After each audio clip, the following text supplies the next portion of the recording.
it is that time of year again where you open CTC Link, go to your course roster, and begin entering grades for students. If you enter a 0.0 for a student, you will be prompted to enter a last date of attendance. But when you're teaching an online course or an asynchronous course or some combination there in between, it might be a little bit difficult to assess what exactly the last date of attendance is.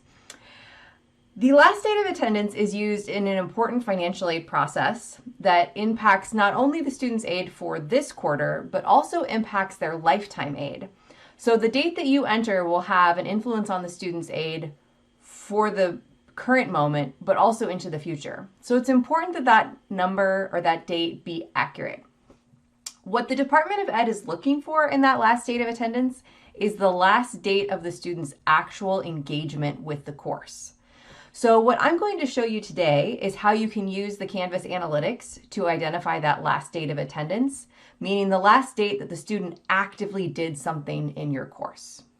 So when you're looking at a student in your course, and you click on their name in the gradebook, you'll be able to go to the analytics section.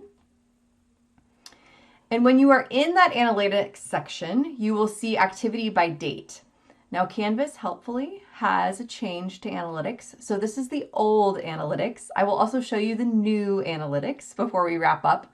But in either situation, you'll be able to assess a student's work in your course as page views or activity, participations. And the date that you will want to use for that last date of attendance for your student is the last date that they participated. So in the case of this student, they viewed this course last on January 22nd. But the last time they actively did anything in the course, they participated, they submitted something, they commented on a post, was January 6th. So the last date of attendance that I would enter for this student would be January 6th. If we look at the new analytics, we'll go to a student that has those set up.